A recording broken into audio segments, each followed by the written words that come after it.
Hi, this is John Fogerty, and you're listening to Rockabilly and Blues with Jammin' James Riley. This is Jammin' James Riley. We just heard Shazam from our guest, Duane Eddy. That song reached number 4 on the UK singles chart and number 45 on the Billboard Hot 100 in 1960. You also perform frequently on Dick Clark's show. What was that experience like? Very strange the first time I walked in there because I'd watched it on TV and suddenly I'm there.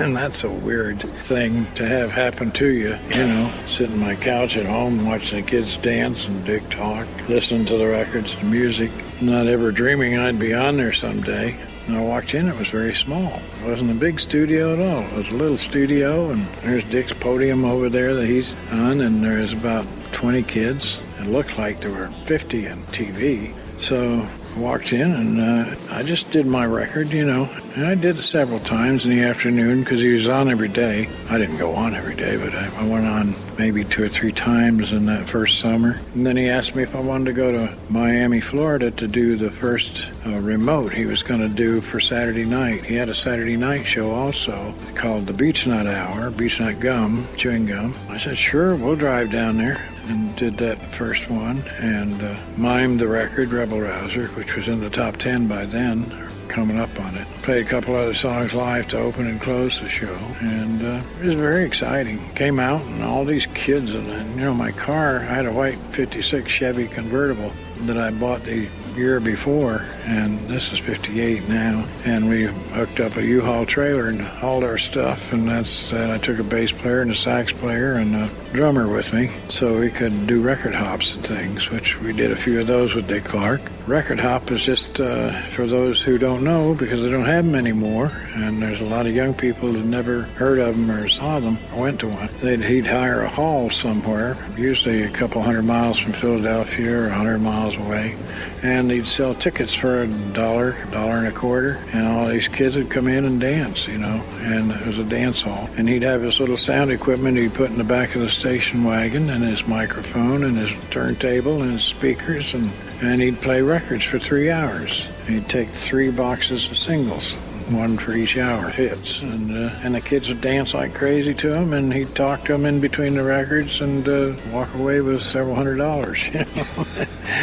And sometimes he'd invite us to, or some act, whoever was there that week, he'd say, you want to do the Friday night record hop? It's in Allentown, Pennsylvania this week. Sure, we'll go. Because we're there just to promote the record. We're not working yet. So I'd rock out and do Movin' and Groovin' and Rebel Rouser, and that was it.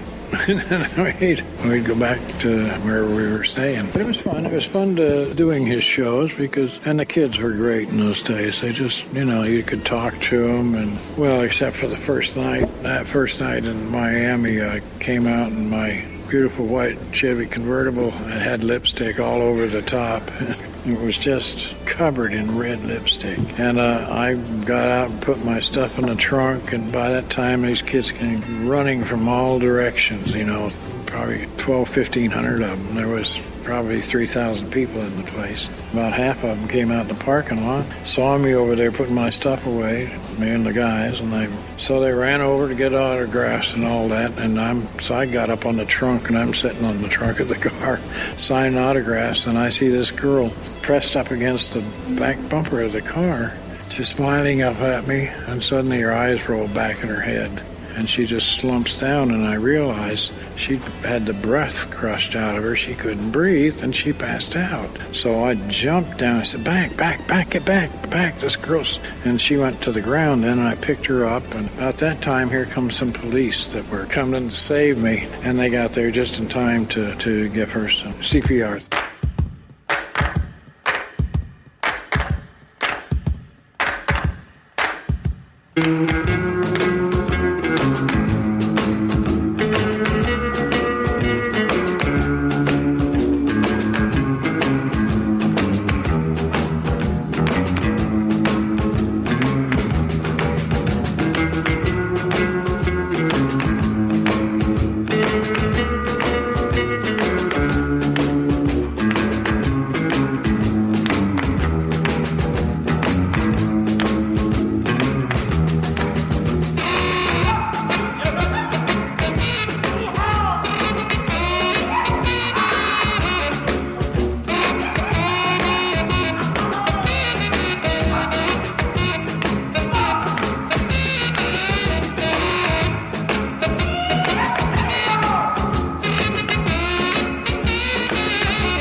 40 Miles of Bad Road by Duane Eddy. It's a tune he performed on Dick Clark's Saturday Night Beach Nut Show.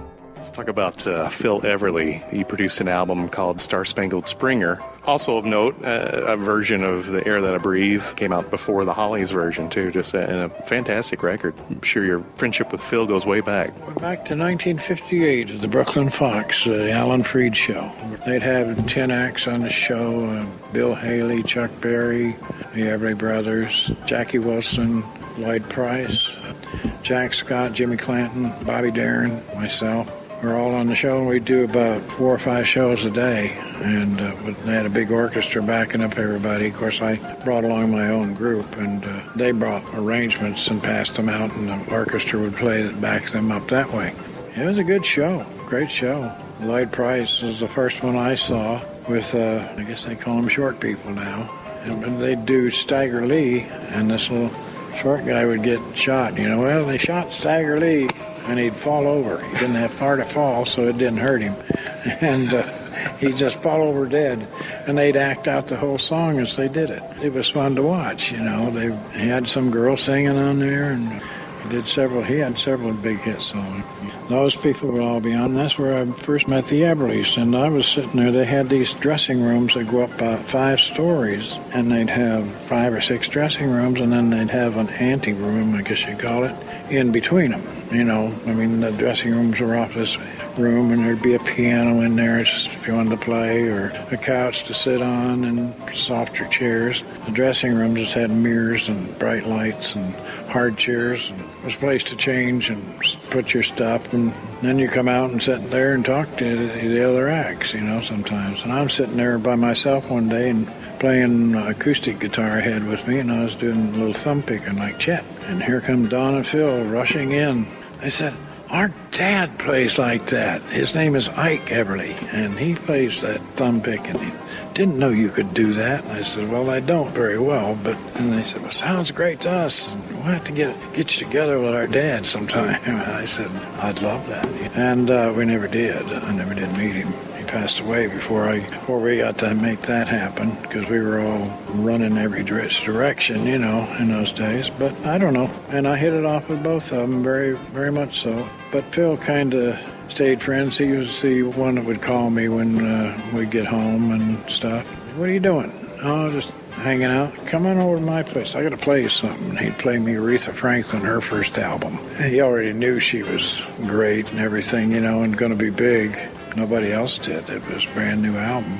Very few people did, but sure enough, a couple, 3 months later, she'd be at the top of the charts, or she was at the top of the charts, and went from there, you know. And I bought the album. I loved it, too. Well, he and Don both played the Beatles for me in England. They had a big suite there, and they had a sound system in it. And they had the vinyl album, first Beatles album. They said, you got to hear this group. They're really good, you know.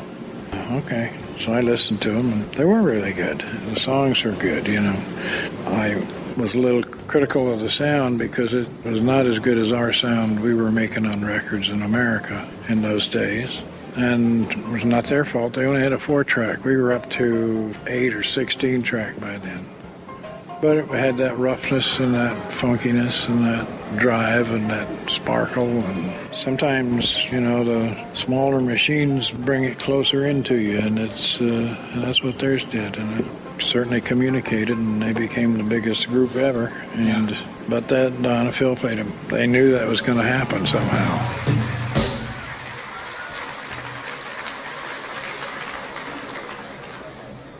Years ago, when we started out, we went to New York City to work with Alan Freed, the man that coined the phrase rock and roll. That was the beginning of rock and roll. We were there.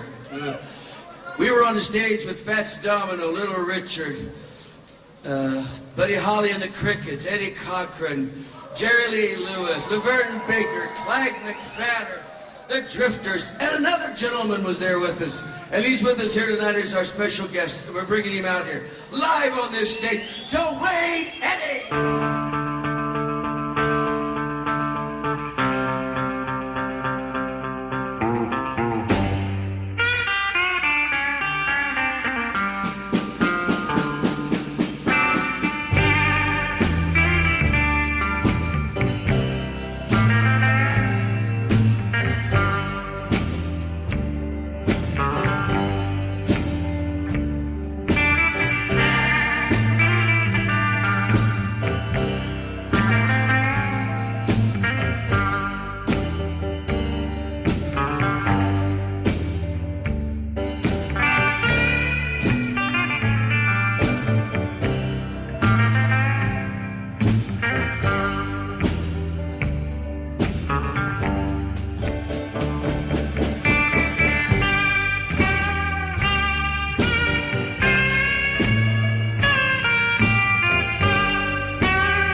Hey, this is Jammin' James Riley, and we get asked all the time about advertising on Rockabilly and Blues Radio Hour. You could ask yourself a question. Listeners could be hearing about your brand right now. New album, festival, vintage clothes, whatever is a good fit. We'll help you get the word out right here on the Rockabilly and Blues Radio Hour. Do I feel lucky?